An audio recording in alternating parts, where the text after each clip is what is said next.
حالتون چطوره؟ خوبین؟ خوش اومدین به یه ویدیوی دیگه. امیدوارم که رو به راه باشین. امروز 3 آبان روز آف منم از صبح دیگه بلند شدم کارهای روزمره رو انجام دادم.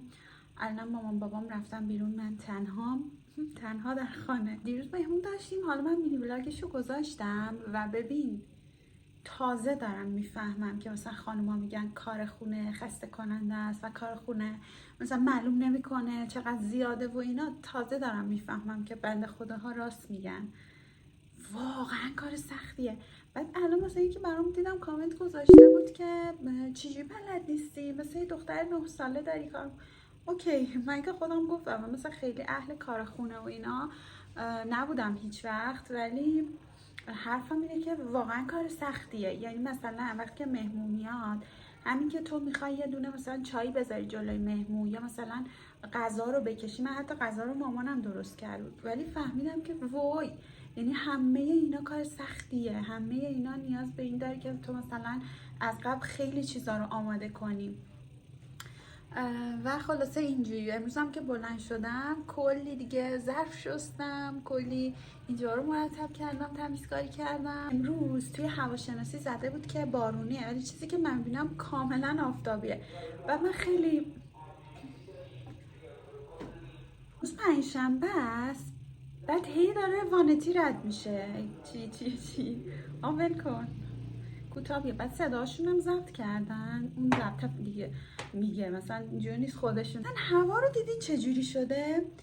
یهو سردته یا یهو گرمت میشه. الان من از صبح بار سوم دارم لباس عوض میکنم و من همه این لباس خنکامو گذاشتم کنار، همش این یه دونه رو میپوشم، دوباره سردم میشه میرم یه بافت میپوشم، دوباره گرمم میشه میام اینو میپوشم. خلاصه اصلا نمیدونم داستانش چیه. داشتم میگفتم آره دیدم که هوا بارونیه، گفتم برم تجریش و اصلا پلنم این بود که تنها برم. حالا توی گروهی که با دوستام دارم گفتم که بچه‌ها اگه پایه‌این، اگه ببینم کسی پایه است بریم ولیعصرگردی. حالا احتمالاً که بارونی هم در کار نیست، ولی خب من خیلی دلم هوای ولیعصر رو کرده. اصلا پاییز باید بری ولیعصر، اصلا روایت داریم به خدا نری نمیشه. واقع دیگه هم افتاده اینه که نهار خیلی داشت شیطونی میکرد پیشم بود، بعد دیگه من مجبور شدم دعواش کنم. خیلی هم پشیمونم از اینکه دعواش کردم. حالا میخوام به جلوی شما بهش زنگ بزنم ببینم که چجوری با هم صحبت میکنه. البته اگه بعد با هم صحبت کرد در ادامه ویدیو نخواهید دید، ولی اگه خوب صحبت کنه وایسین. میخواستم باهاش صحبت کنم، یه لحظه گوشی رو میدی بهش؟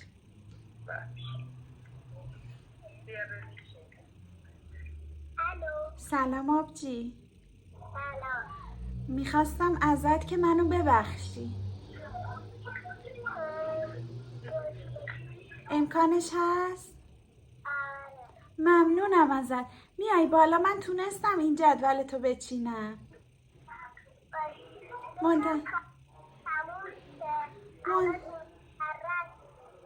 منتظرتم. نه حال منو ببخش، خیلی کار بدی کردم.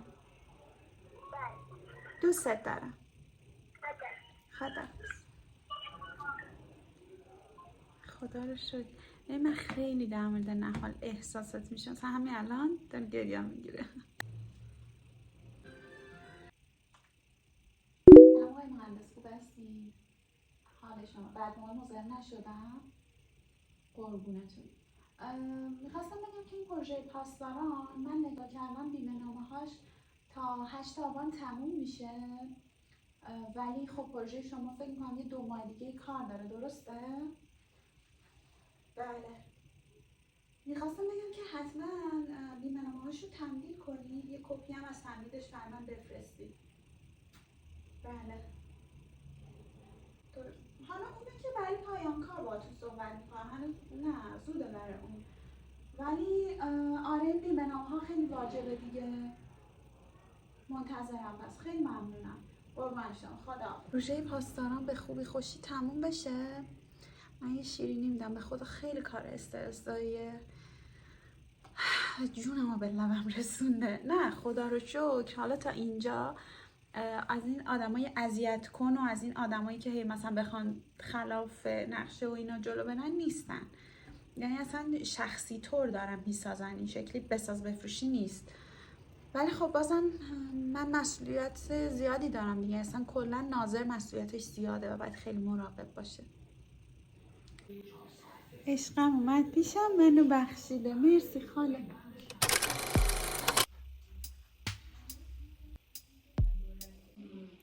یه وقتایی آدم نه PMS نه مثلا موضوع خاصی پیش اومده ولی بی حوصله میشه، بی اعصاب میشه و ممکنه هر چیزی ناراحتش کنه. البته من حالا پیش زمینه کاری هستش که باعث ناراحتی میشده،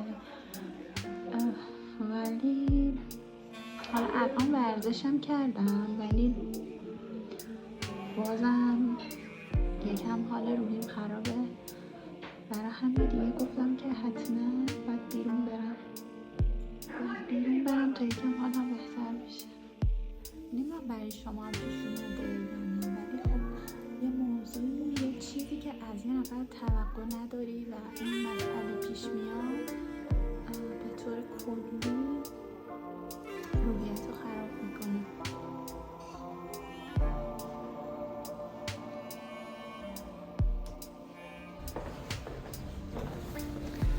حاضر شدم ببین اصلا همین که داره هوای بیرون به میخوره حالم داره بهتر میشه. از ساعت 4:20 است.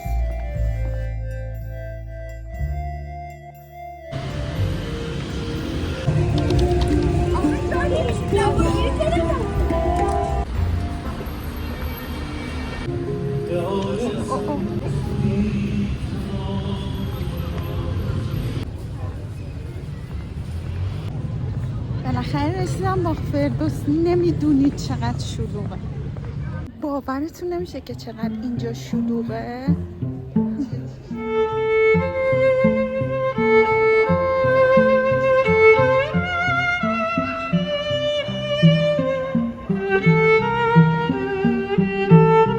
رسیدم توی خود مجموعه، خیلی شلوغ بود. نمیدونم چه خبر، ولی سینما انقدر شلوغه احتمالا. حالا من به خودم قول داده بودم که شیدا هر طور شده باید مود خودتو عوض کنی، ولی مودم عوض نشده بود، همچنان عصبانی بودم تا اینکه همین الان دوستم زنگ زد و گفتش که کجایی یا اینا. گفتم اومدم با فردوس، گفت بذار منم بیام دیگه، چون که دوستم داره میاد خوشحال شدم، اصلا مودم عوض شد. ببین اینقدر اینجا شلوغه که یکم مؤذبم دارم صحبت میکنم، ولی خب اینجا همیشه حس حالش خوبه. البته من تا حالا سینماشو نیومدم ولی خب ببین چقدر خوشگله.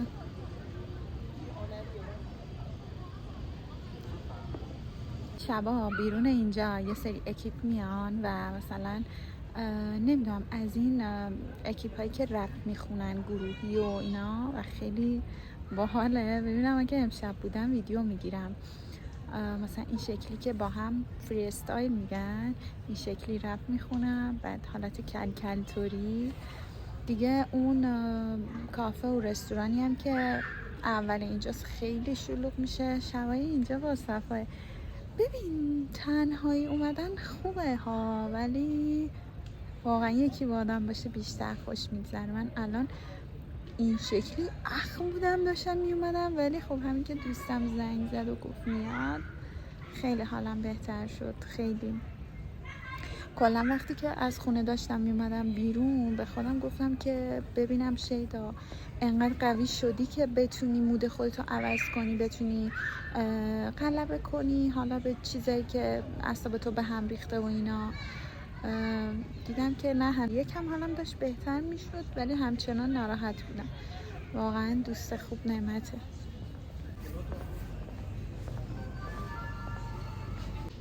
ببین این پشت خیلی منظره قشنگی داره، نمیدونم چرا بستم و نمیذارن که آدم بره. خیلی منظرش قشنگه، البته یکم تاریکه، منم چون تنها میترسم برم، ولی خب بسته از سری پیش که اومده بودم نمیذاشتن آدم بره. خیلی اونجا منظرش خوشگله، منظرش نه خود ساختمونش. حالا تا اینجا اومدیم بذار ببینم که چه فیلمی ها اینجا پخش میکنن، یه بلیط سینما بگیرم برم. اگه زود پس باشه میرم، ولی در غیر این صورت نه. شیدنی بخورم، گلوم درد گرفته. ولی ببین لمیز اینجا رو دیگه دوست ندارم و دلم میخواد برم کای. نزدیکترین کایی هم که اینجا هست کای ونکه. این بارونی خواهرمه که پوشیدم، خیلی هم خوشگله. ولی خب چون امانته نمیخوام باهاش روی زمین بشینم، یعنی خب اینجا نیمکت نیست، باید مثلا لب پله و اینا بشینی. من نمیخوام بشینم، خسته شدم، میخوام یه جا بشینم. خیلی یه جا نشستم، حالا باید بارونیشو تمیز کنم دیگه. جونم براتون بگه که من فکر کردم که خیلی الان باید مثلا فضا دنج‌تر و خلوت‌تر باشه، ولی خیلی شلوغه، خیلی زیاد. تازه اینجا خیلی وقته که دیگه ورودی داره و مثلا همه نمیان، بیشتری تو محوطه بیرون هستن دیگه. خود اینجا رو همه نمیان ولی بازم با اینا شلوغه خیلی. فکر کنم من برای سینما اکران خصوصیه، چون نمیدونم بلیت انگار نمیشد بقیه بگیرن، شاید میشد. که گفتم اجازه نمیدارم ولی پس اینکه اجازه دادن. البته میگه اینجا نشینید، زودتر بلند شید برید. یه لحظه وایسا ببین، دقیقا تو این کافه اون دفعه من و دوستم اینجا نشسته بودیم و یه ولاگ گرفتیم که خیلی هم ولاگر شما دوست داشتیم. الان پینش میکنم اینجا ببینیم. آخه انگار زمان وای میسته. لنزم کثیف بود. الان که فکر میکنم ببینم خیلی هم قشنگه. بابا خیلی قشنگه، ببین چقدر قشنگه. من چند سال پیش اومده بودم از میدون ونک تا اینجا پیاده اومدم، خیلی راه زیادیه. امروز یاد اون روز افتادم. از من دوستم اومد، ما دوتایی با اومدیم کای ونک و واقعا به نظرم هر کدوم از شباهی کایی که اومدم از اون یکی خوشگل‌تره. واقعا فضاش و جوش و وایبش و اینا خیلی باحاله، خیلی خوشم اومد. بچه یه چیزی که بخوام براتون تعریف کنم اینه که کای کلا مناش خیلی گرونه، خیلی جدید آورده به نام از این وافلا که حالا با چیزای مختلف میده و اون وافل 250,000 تومان، یعنی 2 تا دونه قهوه یه وافل شده 500,000 تومان. این خیلی گرونه. حالا من که مثلا زیاد کافه میام واقعا این به نظرم گرون اومد.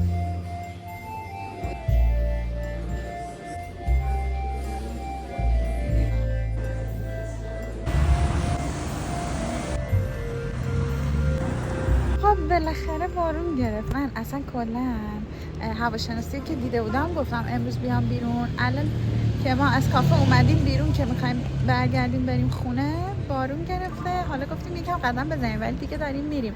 من به نظرم کاش زودتر قطع شه چون ما داریم میریم. بارونمونم که داره نم نم میاد. من میدونستم به هواشناسی باید اعتماد کنم.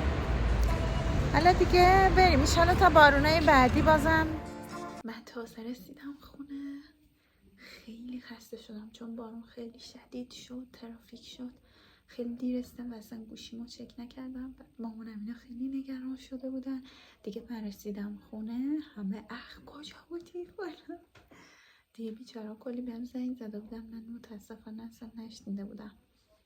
خیلی خسته شدم. اما چیزی که الان برام مهمه اینه که خدا رو شکر مودم عوض شد، حالا خوب شد و ناراحتیام رفت. حالا من بشینم فکر کنم برای خودم و ببینم که بالاخره راه درست برای من چیه. حالا اون مشکل کاری که برام به وجود اومده رو چطور میتونم حلش کنم. ولی خب خدا رو شکر حالم بهتره. ممنونم که تا اینجای ولاگ همراهم بودین. اگه کانال رو سابسکرایب نکردین حتما سابسکرایب کنید. لایک و کامنت هم یادتون نره. مرسی که همراهم بودین. فعلا خدافظ.